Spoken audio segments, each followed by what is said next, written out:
I'm Scott Duke. Welcome to the Village Wealth Masterclass, lesson number 1, buy versus build. Let's drop into it. Okay, so fundamentally, there's a couple ways you can get into this game if you're looking to be an entrepreneur or business owner. One, you can start something from complete scratch. That's kind of the traditional method of going about doing things. I'm gonna get a lemonade stand going, I go buy my lemonades, I pop my stand up, and away I go.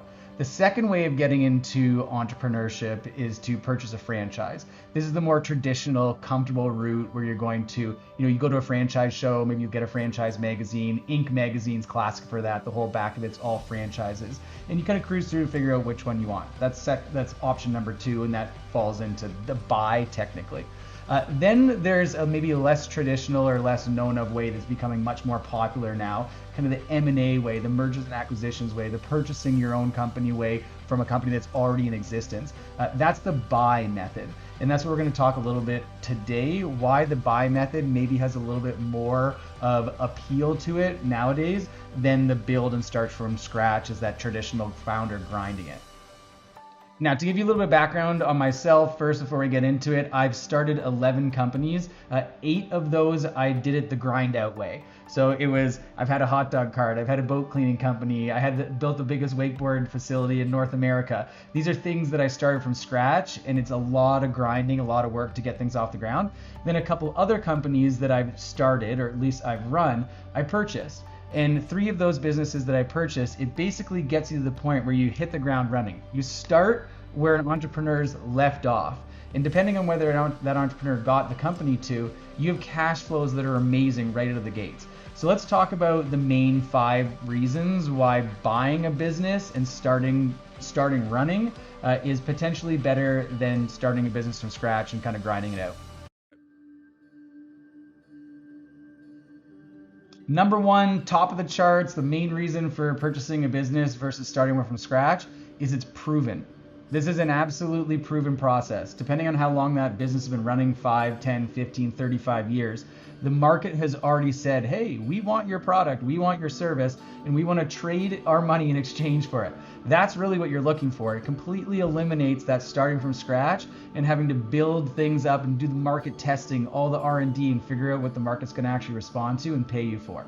Number 2 is that because it's already proven and cash flows are already coming through the door, right out of the gates, you're getting cash on day 1. Obviously, you're wanting to look, screen, find the appropriate business that is cash flow positive.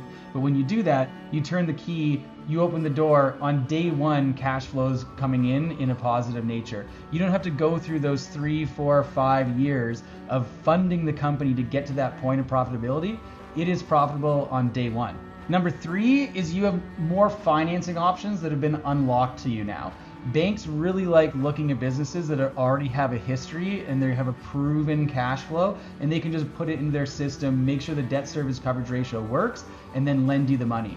The other thing you also get is the vendor, the seller, that is the person selling the business. They will potentially also be able to lend you a portion of the funds to purchase the business. And that's for another lesson, but this is a great thing about buying a business versus starting one from scratch, is when I knock on the door and I'm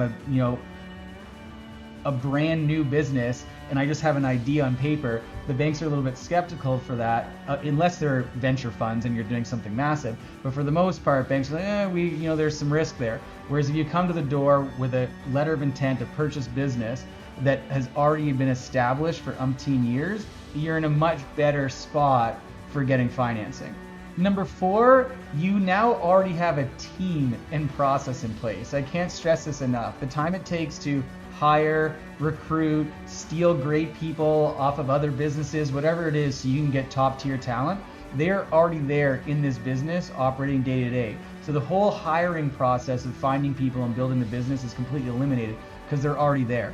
Along with that, you already have systems, processes in place, all the software set up, everything's already there for you, so you alleviate that whole time you're going to be investing into that. And number 5, last but not least, is you're reducing risk. At the end of the day, this game that we're playing of business is all about risk and reward. And a lot of the reasons why we get into operating business, or new entrepreneurs get into operating business, is they want more freedom in their life. They want more control. They don't want a boss. Okay, fine. All that stuff's great. But at the end of the day, when you become an investor and you're really looking at a business from the perspective of acquisition or starting from scratch, This is a risk return. It's the risk versus the return that you're going to get. And the risk is really your time. How much time am I going to put into a potential endeavor that may or may not work in the marketplace versus how much time am I going to be putting into acquiring a new company that's already proven? This is the risk return that you kind of want to think about when you're investing the only commodity you actually have, which is your time. And shortcutting that curve by buying a business versus starting one is certainly an option that you want to look at before getting into entrepreneurship. All right, that's lesson 1 in the books. Look forward to seeing you in lesson 2 when we dive deeper into the process of acquiring a business.